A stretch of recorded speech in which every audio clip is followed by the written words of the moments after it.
Bien. Capítulo 14, emergencias. Vamos a leer a Ekmejian. Capítulo 14, emergencias. Emergencias políticas, sociales y económicas. Es el título. Por la unidad 5 de la cátedra de Vygotsky, Derecho Constitucional, de la Universidad Nacional de Avellaneda. Se está por largar una hermosa tormenta. Mejor dicho, ya se largó una hermosa tormenta. Con piedra y todo. ¡Wow! Increíble. Altas piedras. Bueno. Emergencias políticas, sociales y económicas. En el presente capítulo nos ocuparemos de las restricciones provocadas por las situaciones anormales. Se entiende, con muchas precauciones, sobre la definición del campo de investigación, que en épocas de emergencia, los derechos individuales pueden ser restringidos más intensamente que en épocas normales. Se suele definir a la emergencia como un accidente súbito, acción de emerger, que sobrevive en la vida de un individuo o de una sociedad. Y que en este segundo caso puede llegar a poner en peligro la estabilidad o la vida misma del sistema institucional. La emergencia está emparentada con el estado de necesidad, el caso fortuito y la fuerza mayor. Como estos, puede ser fuente de derechos y obligaciones, pero solo si están previstos como tal en una norma jurídica. No pueden tener carácter supralegal o, lo que es peor aún, supraconstitucional. En general, la situación de emergencia tiene una connotación de transitoriedad, como sus equivalentes ya mencionados. Pese a ello, es notorio que en nuestro país la emergencia ha durado ya más de 80 años, sobre todo en la actividad económica, con algunas breves interrupciones. Del concepto de emergencia se ha usado y abusado en nuestro país. La emergencia como causa eficiente de la ampliación del espacio del poder y, consecuentemente, de la atribución de facultades extraordinarias a los detentadores de aquel. Ha sido y sigue siendo un tema muy trajinado en nuestra constitución material. En los casos extremos, esa emergencia ha llegado a servir de fundamento para los golpes de Estado que sufrió cíclicamente nuestro país. En otros casos, ha servido a las propias autoridades de iure para modificar la norma constitucional sin requerir el consenso de la ciudadanía, usurpando solapadamente el poder constituyente. La Corte Suprema de Justicia de la Nación, en sus famosas acordadas del 10 de diciembre de 1930 y del 7 de junio de 1943, legitimó a los gobiernos de facto surgidos de los golpes militares del 6 de septiembre de 1930 y del 4 de junio de 1943, fundándose, entre otras consideraciones, en la situación de emergencia que se había producido por la caída de los poderes de iure y el ejercicio efectivo del poder por parte de las autoridades de facto. El concepto de emergencia que hemos dado no puede ser objeto de comprobación en los hechos, ya que depende de juicios de valor que son realizados, no por casualidad, por quienes tienen el efectivo ejercicio del poder, ya sea de iure o de facto. En ambos casos, sus juicios son incontestables por el ciudadano. Es así como se utiliza frecuentemente el argumento de la necesidad de defender la estabilidad del sistema institucional ante una emergencia, mediante la utilización de poderes excepcionales para hacer justamente lo contrario, es decir, afectar o destruir el sistema que se dice defender.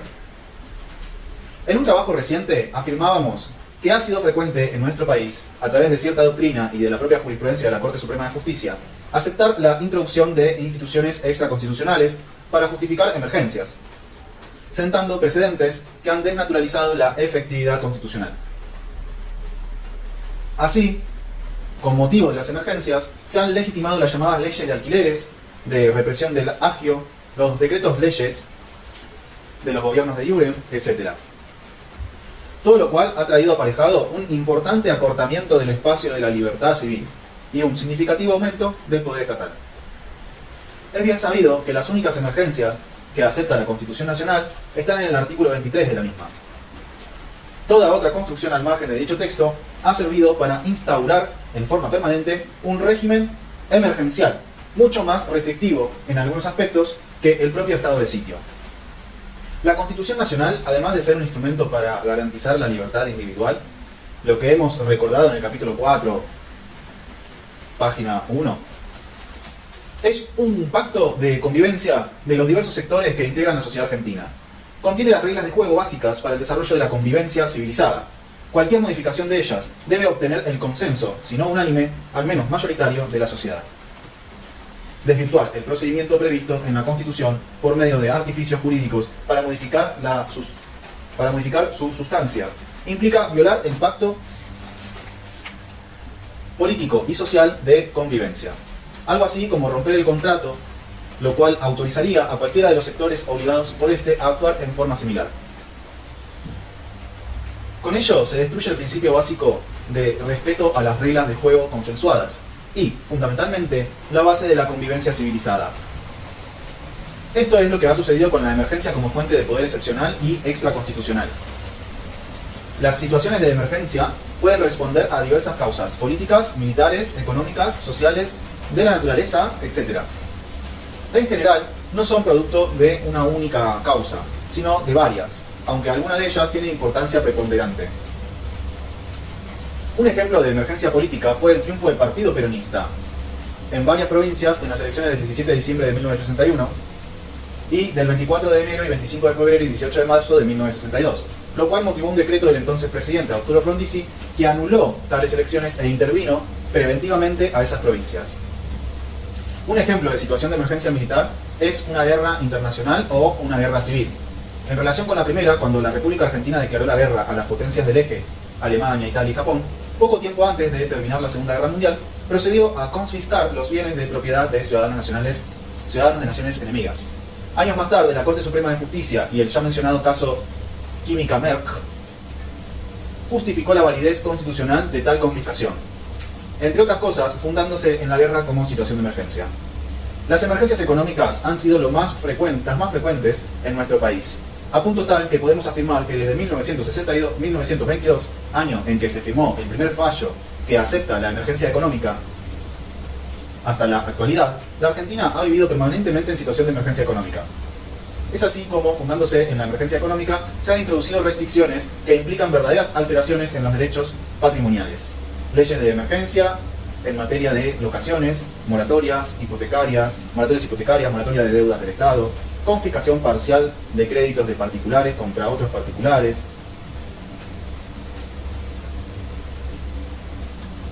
usurpación por el Poder Ejecutivo de atribuciones legislativas correspondientes exclusivamente al Congreso, etc. Las emergencias sociales que ha vivido nuestro país han sido también variadas, aunque no tan intensas.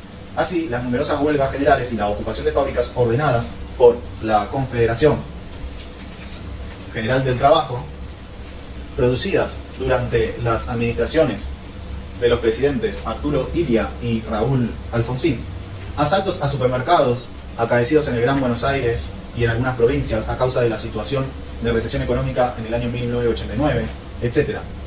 Estas emergencias en general no trajeron como consecuencia un aumento de los poderes del Estado cuando los hechos se produjeron durante el periodo de los presidentes mencionados. Sí, se incrementaron tales poderes cuando las huelgas y asaltos sucedieron durante épocas de gobiernos de facto y algunos de iure, primera y segunda presidencias de Perón, presidencia de Frondizi, etc.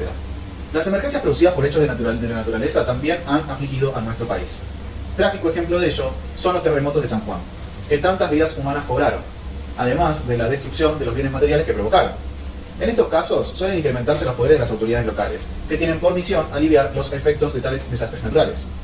Horacio Ruiz Moreno, basándose en las situaciones de actualidad, principalmente las leyes 23.696 y 23.697, propone una interesante clasificación de las emergencias. La primera, la tradicional, es aquella en la cual el Estado interviene para proteger a un grupo de personas debilitadas a causa de esta situación.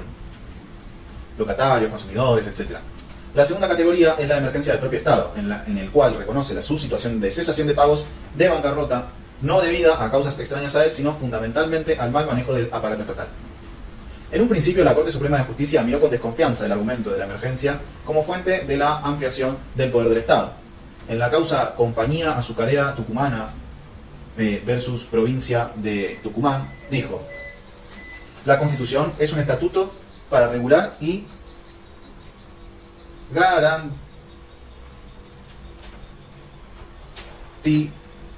garantir las relaciones y los derechos de los hombres que viven en la República.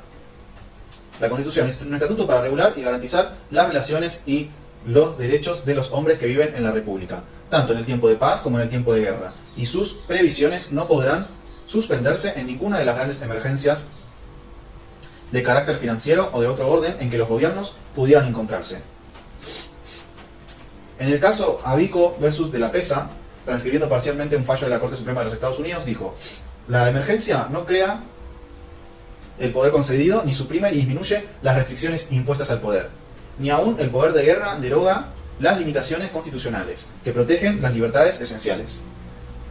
Posteriormente, la jurisprudencia ha ido reconociendo, cada vez con mayor amplitud, las situaciones de emergencia como legitimantes de un crecimiento del espacio de poder del Estado y de la correlativa disminución del espacio de la libertad, fundándose exclusivamente en la emergencia en sí, la cual, según un aforismo en boga, ya en otras épocas sería la suprema ley de la necesidad.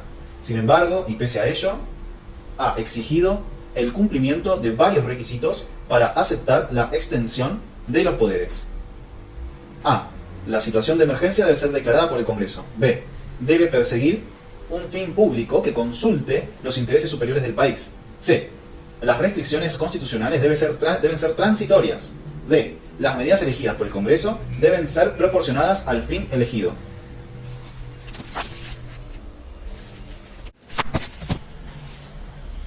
Hemos visto ya, en materia de emergencia económica, la línea jurisprudencial seguida por la Corte Suprema. Criterios similares han sido adoptados en relación con las emergencias de tipo político, social, etc. Así, en los fallos se habla del poder de policía de emergencia, como si éste fuera una especie sui generis del otro, que es la facultad de restringir los derechos individuales. Tanto ha distorsionado la emergencia la normal aplicación de la Constitución, que, con anterioridad a la reforma de 1994, un autor de prestigio y colega nuestro en la universidad ha sostenido que la emergencia autoriza al Poder Ejecutivo a dictar decretos, leyes, hoy conocidos como decretos de necesidad de urgencia, fundándose para ello en el artículo 33 de la Constitución Nacional. No entendemos tal tesitura, teniendo en cuenta que este artículo se refiere a los derechos implícitos, es decir, que tiende a reforzar el aparato de la libertad, nunca el de su opuesto, el poder.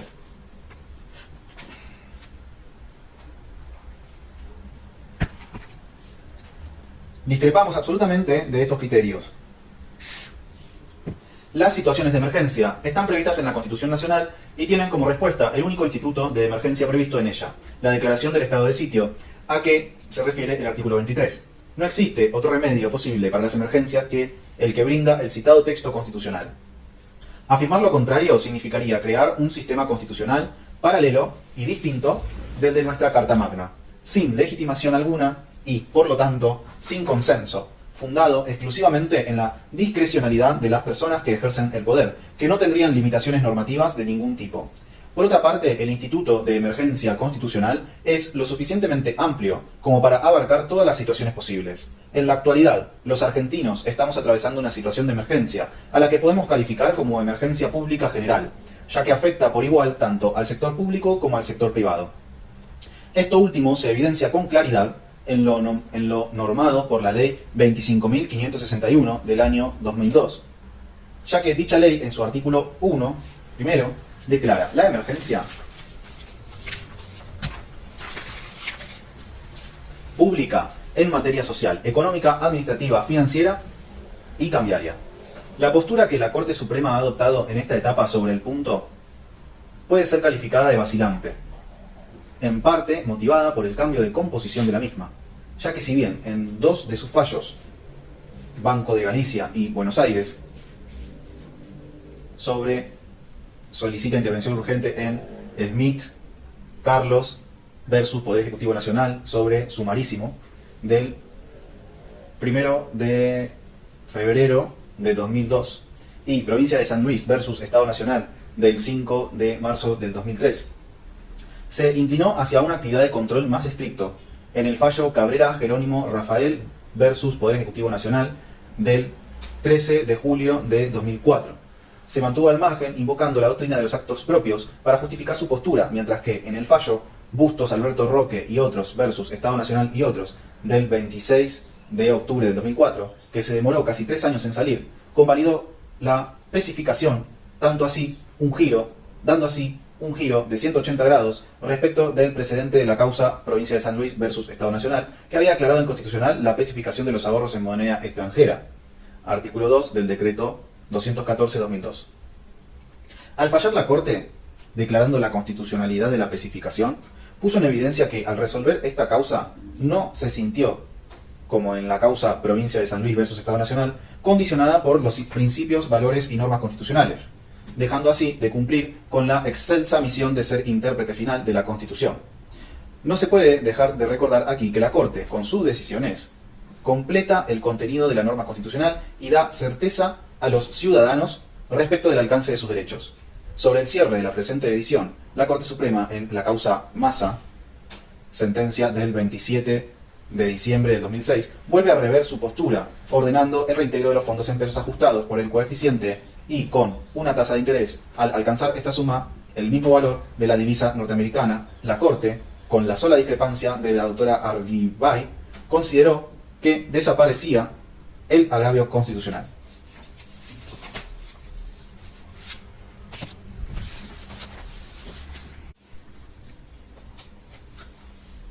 Bueno, subtítulo 2, Remedios constitucionales, estado de sitio, concepto. El artículo 23 de la Constitución Nacional.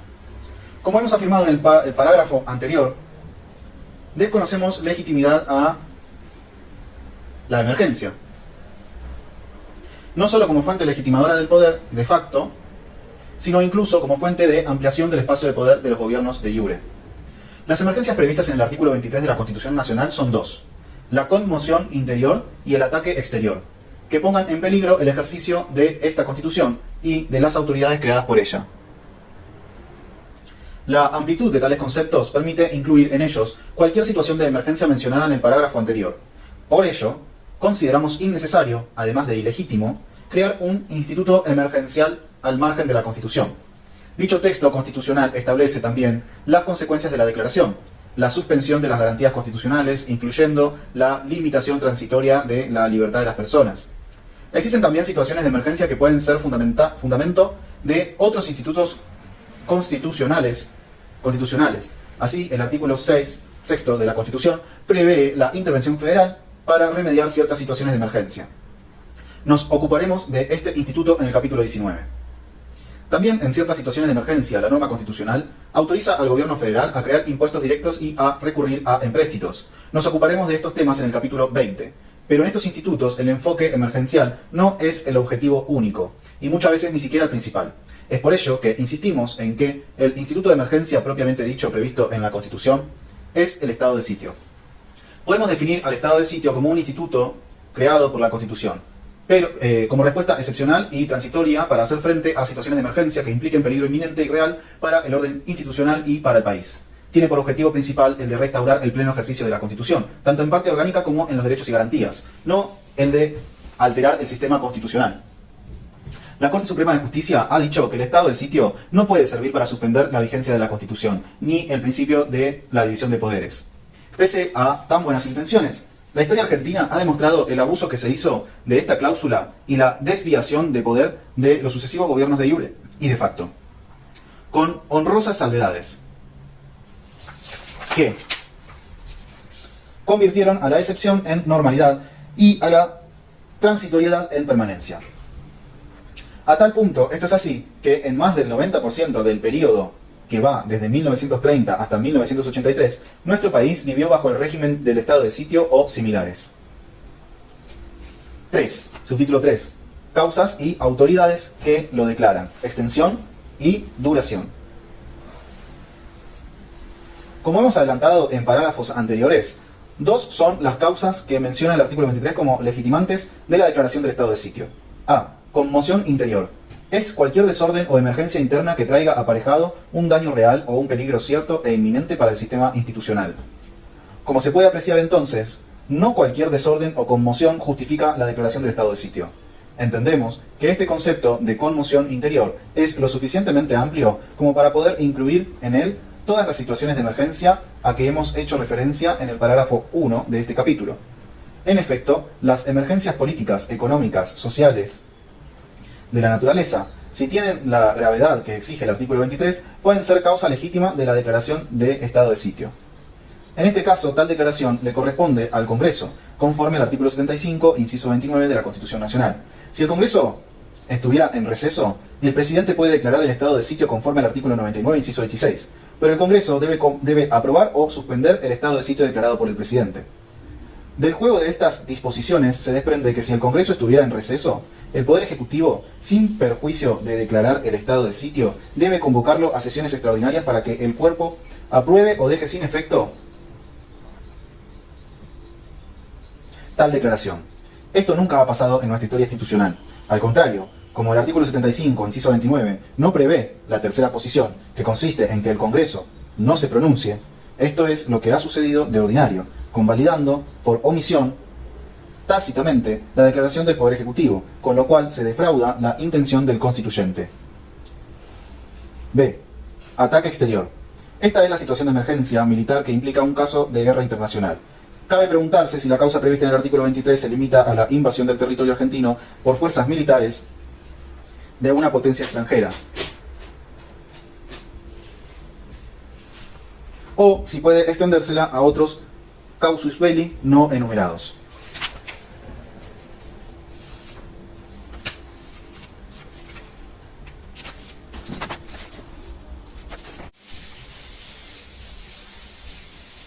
Pensamos que la télesis de la norma está dirigida a la autodefensa de la nación contra cualquier tipo de acción que implique, conforme al derecho internacional, un acto de guerra.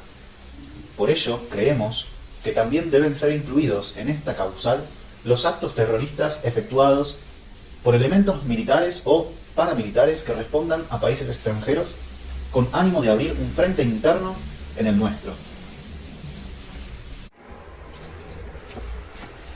En este caso, la declaración del estado de sitio corresponde al Poder Ejecutivo con acuerdo del Senado, conforme lo establecen los artículos 99, inciso 16, y 61 de la Constitución. A diferencia de la causal anterior, cuando al estado de sitio se lo declara por ataque exterior, debe tener un lapso determinado. La jurisprudencia de la Corte Suprema de Justicia ha declinado siempre ejercer el control de razonabilidad sobre la declaración del estado de sitio, e incluso juzgar si se mantienen las circunstancias que lo originaron, sosteniendo que tal meditación es una cuestión política no judiciable. Esto se ha mantenido aún después de la sanción de la Ley 23.098, que regula el habeas corpus, cuyo artículo 4, inciso 1, prevé la revisión judicial de la declaración. En el caso Granada-Jorge, al cual nos referiremos más extensamente en el parágrafo 5 de este capítulo, la Corte Suprema afirmó que no cabe entender que haya sido intención del legislador apartarse de la reiterada jurisprudencia del tribunal, que ha reconocido como facultades privativas de los poderes legislativo y ejecutivo la apreciación de las circunstancias de hecho que tornan aconsejable la declaración del estado de sitio. Dicho fallo entiende que el control de legitimidad de la declaración del estado de sitio, previsto en el inciso 1 del artículo 4 de la Ley 23.098, se limita a verificar el cumplimiento de los requisitos formales, esto es, la competencia del órgano que lo dictó, la existencia de plazo, la determinación del lugar. Notemos cómo la Corte Suprema de Justicia utiliza una serie de conceptos generales y se funda en su jurisprudencia anterior para dejar sin efecto una norma legal expresa que la obliga a controlar la declaración en sí misma. 4. Alcance de sus disposiciones. Evolución jurisprudencial. El texto del artículo 23 no es claro en cuanto a los efectos concretos de la declaración del estado de sitio. Produce 4. Alcance de sus disposiciones. Evolución jurisprudencial. El texto del artículo 23 no es claro en cuanto a los efectos concretos que la declaración del estado de sitio produce sobre los derechos constitucionales de los habitantes. Ok. El texto del artículo 23 no es claro en cuanto a los efectos concretos que la declaración del estado de sitio produce sobre los derechos constitucionales de los habitantes.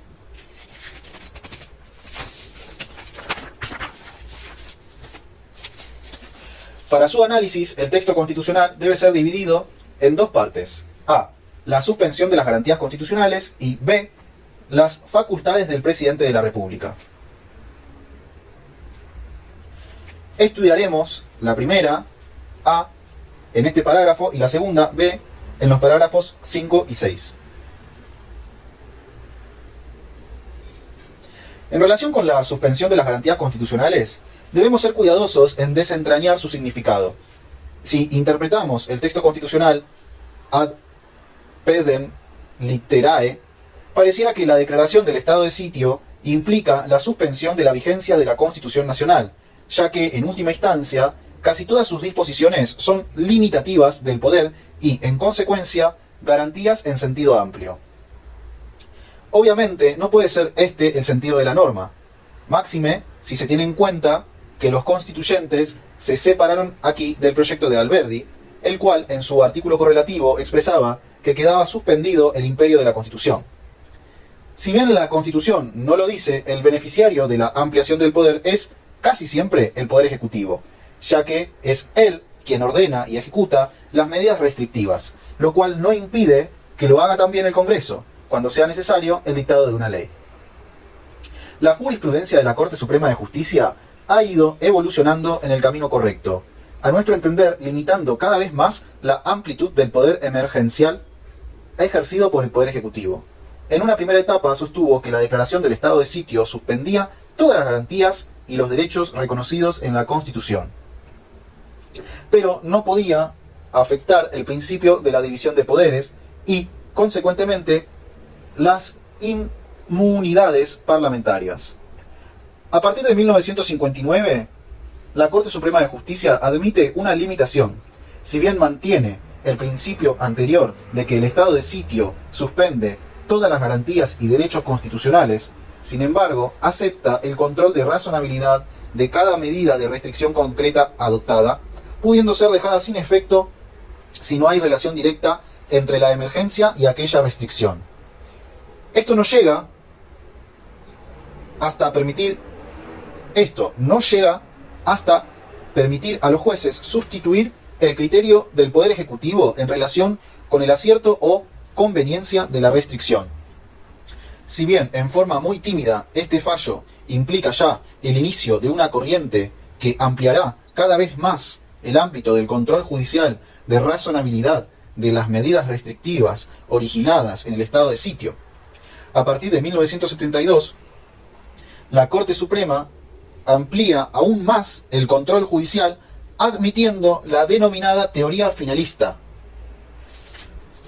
cuyo principal expositor ha sido Vidal Campos. Según esta, la declaración de estado de sitio solo suspende aquellos derechos cuyo ejercicio sea perjudicial para la preservación del orden constitucional que tal declaración pretende asegurar. En otras palabras, se debe investigar si la medida restrictiva en cuestión tiene relación directa con la emergencia que se quiere conjurar. Para completar la exposición, resta considerar dos teorías en relación con la interpretación de la suspensión de las garantías.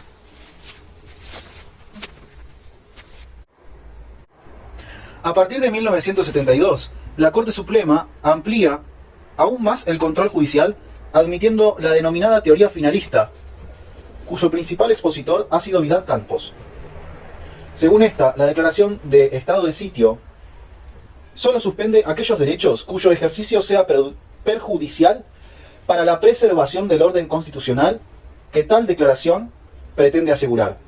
En otras palabras, se debe investigar si la medida restrictiva en cuestión tiene relación directa con la emergencia que quiere conjurar. Para completar la exposición, resta considerar dos teorías en relación con la interpretación de la suspensión de las garantías. Según algunos autores, Romero Sánchez, Viamonte, etc., el estado de sitio solo suspende la libertad física o ambulatoria de las personas.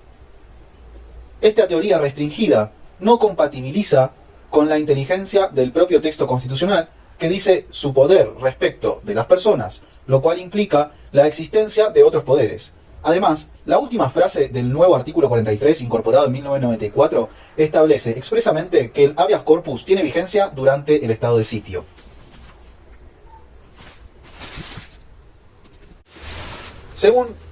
Para completar la exposición, resta a considerar dos teorías en relación con la interpretación de la suspensión de las garantías. Según algunos autores, el estado de sitio solo suspende la libertad física o ambulatoria de las personas. Esta teoría restringida no compatibiliza con la inteligencia del propio texto constitucional que dice su poder respecto de las personas, lo cual implica la existencia de otros poderes. Además, la última frase del nuevo artículo 43, incorporado en 1994, establece expresamente que el habeas corpus tiene vigencia aún durante el estado de sitio. Finalmente, nuestra tesis propugna la reforma de este artículo a fin de separar los efectos del estado de sitio según el cual sea la causa de su declaración. A. En caso de conmoción interior, solo podrán ser restringidas la libertad de prensa, la libertad física y el derecho de reunión. B. En caso de ataque exterior, se podrán restringir aquellos derechos que guarden una relación objetiva con la necesidad de prevenir o reprimir la emergencia que dio origen a la declaración. El artículo 27 de la Convención Americana sobre Derechos Humanos, incorporado a la Constitución Nacional en el artículo 75, inciso 22 de esta, en relación con este tema, establece que, en caso de guerra, peligro público u otra emergencia, el Estado firmante podrá adoptar por tiempo limitado disposiciones que suspendan sus obligaciones contraídas en esa convención. Agrega que en tales casos no se podrá suspender el derecho al reconocimiento de la personalidad jurídica, el derecho a la vida y a la integridad personal, la prohibición de la esclavitud y servidumbre, el principio de legalidad y retroactividad, la libertad de conciencia, la protección a la familia, el derecho al nombre, los derechos del niño, el derecho a la nacionalidad, los derechos políticos, ni las garantías judiciales necesarias para la protección de tales derechos. Además, todo Estado que haga uso de esta suspensión debe notificar inmediatamente al Secretario General de la Organización de Estados Americanos los motivos y la fecha de cese de aquella. El incumplimiento de tales obligaciones por parte de nuestro país puede generar la responsabilidad internacional de este, que se sustancia ante la Corte Interamericana de Derechos Humanos, conforme al protocolo adicional firmado.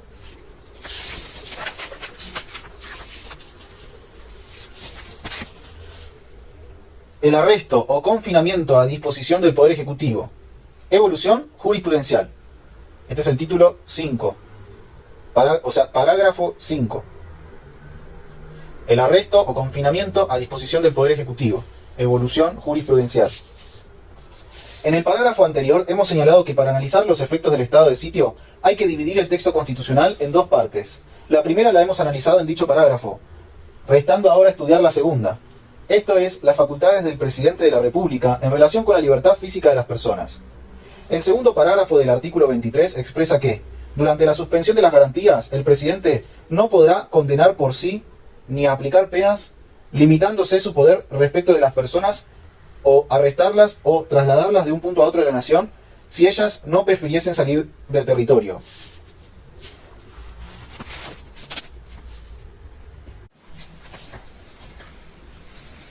Parágrafo 5. El arresto o confinamiento a disposición del Poder Ejecutivo. Evolución jurisprudencial. En el parágrafo anterior hemos señalado que para analizar los efectos del estado de sitio hay que dividir el texto constitucional en dos partes. La primera la hemos analizado en dicho parágrafo, restando ahora estudiar la segunda, esto es, las facultades del presidente de la República en relación con la libertad física de las personas. El segundo parágrafo del artículo 23 expresa que, durante la suspensión de las garantías, el presidente no podrá condenar por sí ni aplicar penas, limitándose su poder respecto de las personas a arrestarlas o trasladarlas de un punto a otro de la nación si ellas no prefieren salir del territorio. La primera parte de este parágrafo segundo reitera la prohibición contenida en el artículo 109 de la Constitución Nacional, para que no quede ninguna duda de que, ni siquiera durante la vigencia del estado de sitio, el presidente no puede arrogarse funciones judiciales. Estos tres artículos, el 109, el 23 y el 29, forman una trilogía inescindible que garantiza la forma republicana de gobierno. El arresto o el confinamiento que autoriza este parágrafo son medidas precautorias o de seguridad que no deben restringir la libertad física más allá de lo indispensable.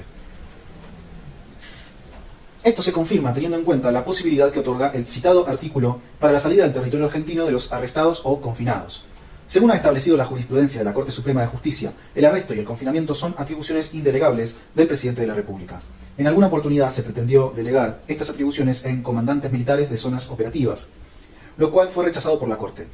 En relación con las cuestiones de fondo, es decir, con las causas que daban origen a la medida restrictiva de la libertad física, hasta el año 1977 los decretos que disponían el arresto o confinamiento de personas a disposición del Poder Ejecutivo tenían como único fundamento las facultades que confiere el artículo 23 al Poder Ejecutivo Nacional, u otra frase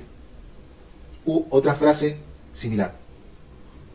Hasta entonces la jurisprudencia se había abstenido rigurosamente de controlar el ejercicio de tales facultades, sosteniendo que meritar la existencia o no de causas que justificaran el arresto era facultad privativa del Poder Ejecutivo Nacional.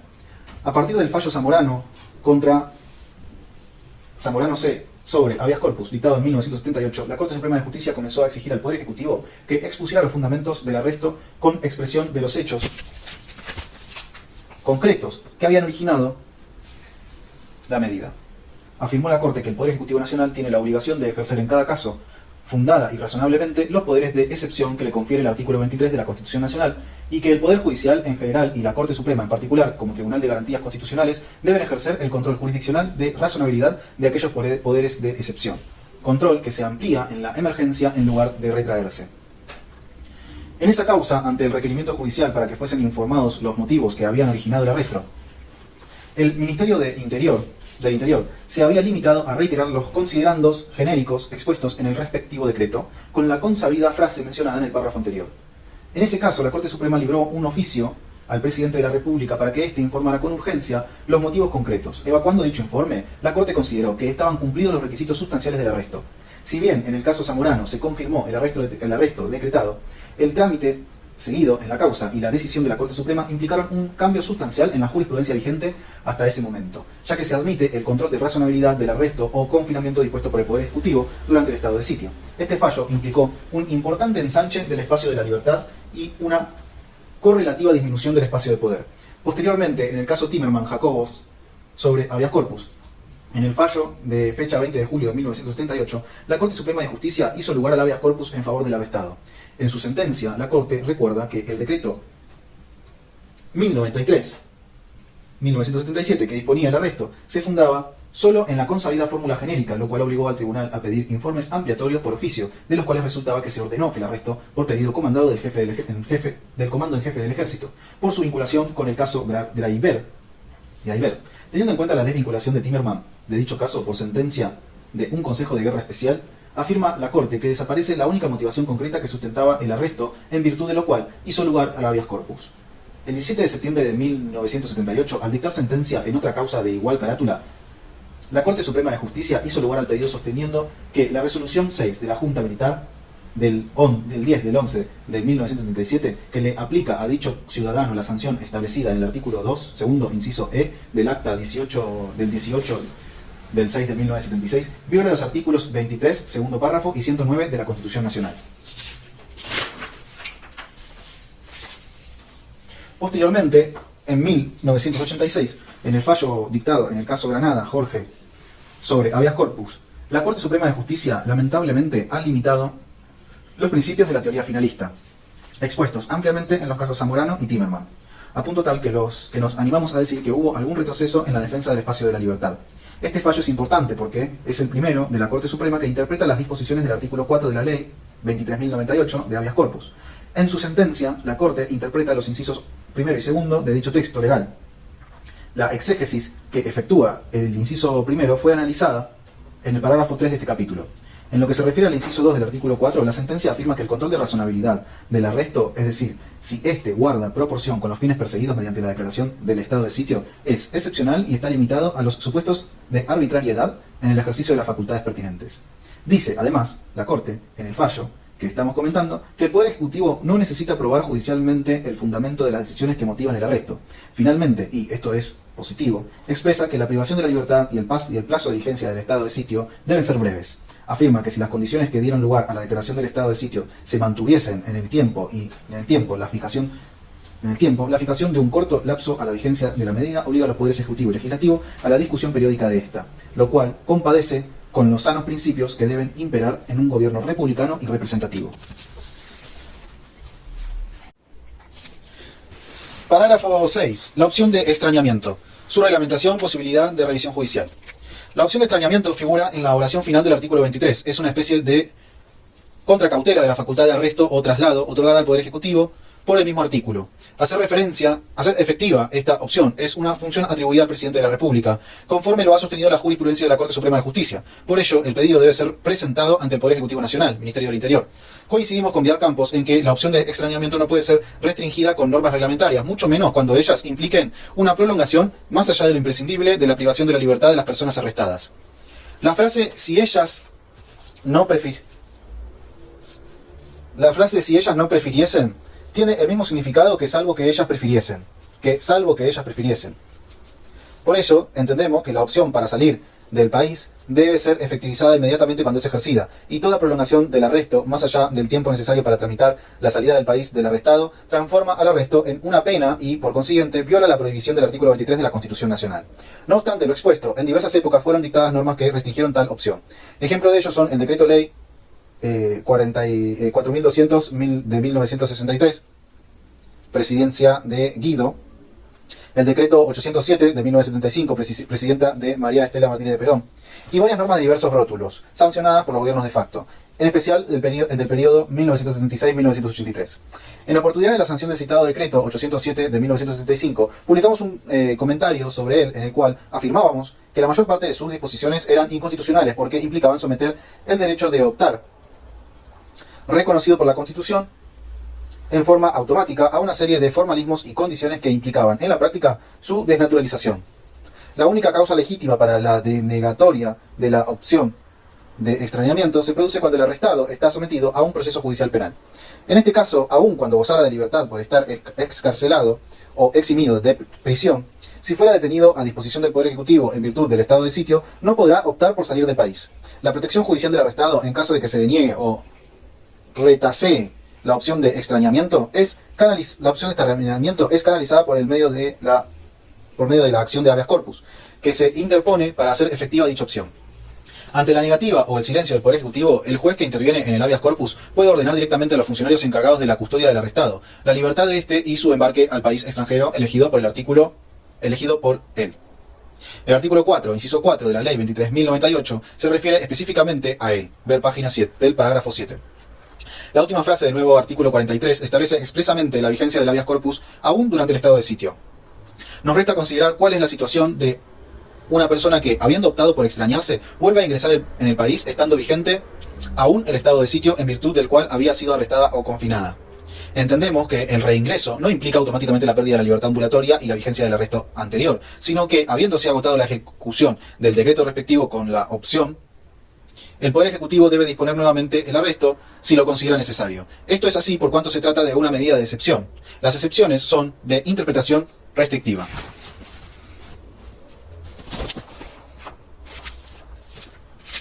Distinto sería el caso si se creara una figura penal incriminando el reingreso en el país durante la vigencia del estado de sitio. En este supuesto pensamos que tal incriminación, en principio, y salvo casos especiales, no tiene óbice constitucional.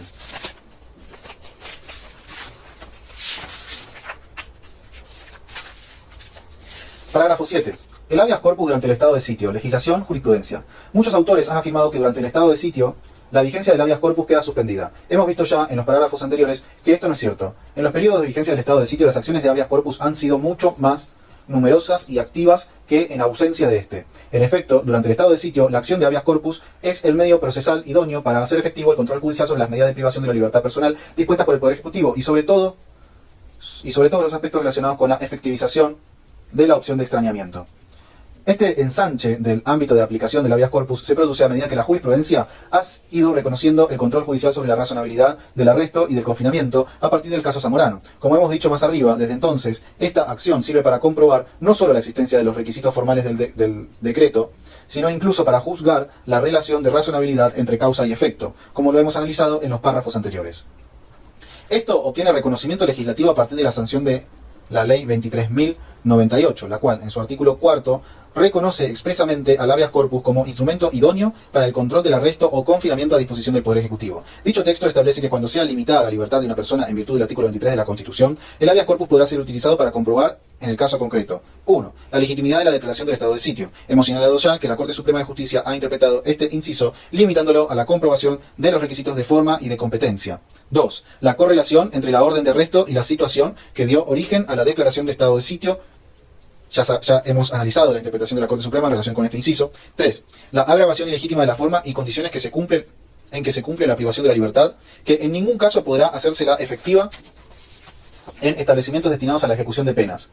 Este inciso implica una novedad muy importante, ya que brinda consagración legislativa a un principio que ha sido sostenido por los autores que se han ocupado del tema, pero que pocas veces fue observado en la realidad: las condiciones en que se debe cumplir el arresto o confinamiento. Es obvio que si, como expresamos más arriba, el arresto a disposición del Poder Ejecutivo no es una pena, sus condiciones no deben ser aflictivas. Es por ello que este inciso establece que no puede hacérselo efectivo en establecimientos carcelarios destinados a la ejecución de penas. Esta disposición es de gran trascendencia e implica una reglamentación legislativa parcial de las facultades del Poder Ejecutivo derivadas del estado de sitio, más allá del ámbito específicamente procesal de la ley. 4. El efectivo ejercicio del derecho de opción previsto en la última parte del artículo 23 de la Constitución Nacional. En el parágrafo anterior ya nos hemos referido a este tema. A partir de la reforma constitucional de 1994, la discusión ha quedado definitivamente zanjada, ya que en el artículo 43, infine, de la Constitución, establece expresamente que el habeas corpus es procedente durante la vigencia del estado de sitio. Ley marcial. Otro recurso que ha sido utilizado en nuestro derecho positivo para hacer frente a las situaciones de emergencia es la aplicación del Código de Justicia Militar y sus normas complementarias a los civiles. En principio, la relación jurídica especial que existe entre personal militar, ya sea el permanente de oficiales y suboficiales o el transitorio formado por los soldados conscriptos, implica un conjunto de obligaciones mucho más graves que la que tiene cualquier empleado civil en relación de dependencia. A estas obligaciones, junto con los derechos especiales previstos en las normas militares, se las denomina Estado militar. El Estado militar supone una serie de derechos mayores para el personal permanente y mínimos para los soldados conscriptos, y también una serie de obligaciones especiales. El incumplimiento de tales obligaciones, como expresamos más arriba, es sancionado mucho más severamente que cualquier relación de empleo civil. Así, las faltas de disciplina son castigadas con penas corporales desconocidas en tales casos en la legislación no militar. Incluso están tipificadas como delitos militares específicos ciertas acciones que no son incriminadas para los civiles. Finalmente, las penas para estos delitos suelen ser más graves que las del Código Penal, pudiendo llegar a la pena de muerte en ciertos casos extremos. En lo que respecta a la aplicación de las leyes militares, principalmente el Código de Justicia Militar, a ciertas categorías de civiles en nuestro país ha regido en algunos periodos de su historia reciente, conducidos por gobiernos de iure, pero principalmente en los gobiernos de facto. La jurisprudencia de la Corte Suprema de los Estados Unidos ha aceptado la aplicación de la ley marcial solo en zonas de real actividad bélica y únicamente cuando los tribunales civiles están impedidos de funcionar. En nuestro país se ha aplicado el Código de Justicia Militar a diversos grupos civiles en distintas épocas. Así, fueron dictadas normas al respecto durante la presidencia de Sarmiento para repeler una sublevación en la provincia de San Juan, luego del golpe militar del 6 de septiembre de 1930 y en 1945, 1955 y 1956. También se pretendió legitimar dicho instituto conforme a las previsiones de las leyes 13.234, 18.232, 21.264, 21.272, etc., siendo convalidada tal aplicación con la Corte Suprema de Justicia. Los argumentos utilizados por este tribunal para legitimar esos avances fueron de carácter político y extraconstitucional, invocando fundamentalmente la emergencia. Ya hemos expresado al comienzo de este capítulo nuestra opinión en el sentido de que la emergencia no legitima una ampliación del espacio de poder, salvo que la propia Constitución se refiera a ella. Además de los breves conceptos expuestos, es obvio que la télesis de las normas militares no se compadece con su aplicación a civiles. Es por todo ello que consideramos absolutamente inconstitucional la ley marcial. 9. Otros institutos de emergencia. Los institutos analizados en este capítulo no agotan, parágrafo 9. Otros institutos de emergencia. Los institutos analizados en este capítulo no agotan el repertorio de respuestas que tuvieron las situaciones de emergencia. Ha habido otros, como el estado de prevención y alarma y el estado de guerra interno, los arrestos sin estado de sitio y los efectos de la declaración de guerra. Nos referiremos brevemente a ellos como casos patológicos y anómalos de nuestro derecho constitucional. A. El estado de prevención y alarma. Estaba previsto en el artículo 34 de la Constitución Nacional, reformada en 1949. Dicho texto autorizaba su declaración, sin especificar a qué órgano le correspondía, cuando se produjera una alteración del orden público que amenazara perturbar el normal desenvolvimiento de la vida o de las actividades primordiales de la población. No establecía los efectos de esta declaración delegándolos a una ley especial, aunque precisaba que las garantías no quedaban suspendidas y que se otorgaba al presidente la facultad de arresto por un término no mayor a 30 días. Dicha ley nunca fue sancionada. Notemos que en cuanto al arresto, al no conceder la opción de extrañamiento, se facultaba al presidente a aplicar una verdadera pena, contradiciendo la propia prohibición constitucional al respecto. B. El estado de guerra interno fue declarado por decreto del Poder Ejecutivo del 28 de septiembre de 1951, presidencia de Juan Domingo Perón, y convalidado inmediatamente por la Ley 14.062. Dicho instituto no tenía amparo alguno en la Constitución Nacional reformada en 1949, ni obviamente en el texto de 1853. En un fallo del entonces juez de primera instancia, el doctor Ricardo Lavene, dictado en un habeas corpus, dicho magistrado entendió que ese instituto implicaba la aplicación de la ley marcial. La Corte Suprema de Justicia eludió la declaración de inconstitucionalidad de la ley 14.062, sosteniendo que se trataba de un acto privativo de los poderes políticos. C. Los efectos de la declaración de guerra. A causa de la declaración de guerra que efectuó el gobierno de facto de nuestro país a las potencias del eje, poco tiempo después de que se terminara la Segunda Guerra Mundial, fueron confiscados los bienes de ciudadanos de naciones enemigas. Tales decretos de confiscación fueron cuestionados como contrarios al artículo 17 de la Constitución Nacional que la prohíbe. La Corte Suprema de Justicia, en el curioso fallo Química Merck Argentina versus Gobierno Nacional de junio de 1948, convalidó tales decretos utilizando argumentos totalmente separados de la norma constitucional vigente. Dijo allí la Corte que el Gobierno Nacional tiene poderes de guerra preexistentes y superiores a la Constitución misma, para la salvaguardia de la integridad e independencia nacional. Agrega que durante el estado de guerra el Gobierno puede conducirla sin más limitaciones que las de la necesidad de emergencia. En relación con el derecho internacional, decía la Corte que en tiempo de guerra los tratados y alianzas militares de la República están por encima de la Constitución misma. En cambio, en tiempo de paz, el derecho internacional está separado del derecho público interno, teoría dualista, según palabras de la propia Corte. Conforme a este fallo, la sola declaración de guerra implicaría dejar sometidas a la arbitrariedad del poder político la dignidad, la vida, los derechos y la propiedad de los habitantes, olvidando las terminantes disposiciones del artículo 29 de la Constitución Nacional, que anatematiza tales concesiones con la pena a los infames traidores a la patria. Lo expuesto a lo largo de este capítulo nos exime de mayores comentarios para destruir los débiles, pero por no decir poco serios, argumentos en que se funda dicho fallo. D. Los arrestos sin declaración de estado de sitio. En octubre de 1985, ante una ola de rumores y de amenazas de actos terroristas, el Poder Ejecutivo dictó el decreto 2049 de 1985, presidencia de Raúl Alfonsín, por el cual se decretaba el arresto de varios ciudadanos individualizados en él, sin que hubiera mediado declaración de estado de sitio. Los fundamentos de dicho decreto mencionaban un texto de la Constitución Nacional en la versión de 1853, que había sido derogado en 1860, pretendiendo que si el Poder Ejecutivo podía decretar el estado de sitio a fortiori, podía decidir el ejercicio de facultades más restrictivas. Lo absurdo de tal fundamento no se exime de todo comentario. No obstante ello, en el artículo 3 del decreto en cuestión, se daba instrucciones al fiscal federal para que iniciara las acciones correspondientes. En su momento opinamos que, no habiendo declaración de estado de sitio, lo único que podía justificar la detención de los ciudadanos mencionados era ponerlos inmediatamente a disposición del juez competente para que éste resolviera sobre su situación. Pocos días después, ante las abrumadoras críticas surgidas de todos los sectores de la opinión pública y ante la posibilidad de un pronunciamiento de la Corte Suprema contrario a la medida, se declaró el estado de sitio en todo el país y en otro decreto se volvió a ordenar el arresto de las personas que habían sido individualizadas en el decreto 2049 de 1985. 10. La emergencia en la reforma constitucional de 1994, remisión. Dicha reforma introduce en varios de sus artículos el tema de la emergencia. En la legislación delegada, nuevo artículo 76. En los decretos de necesidad y urgencia, inciso 3 del nuevo artículo 99. En el referendo de los decretos de necesidad y urgencia y de los de veto parcial, inciso 13 del nuevo artículo 100. Todos estos temas se comentan en los respectivos capítulos a cuyas consideraciones nos remitimos. Bien, hasta acá llegamos con este texto, con esta parte del Manual de Derecho Constitucional de Ex Mejian, que habla de las emergencias, el capítulo 14.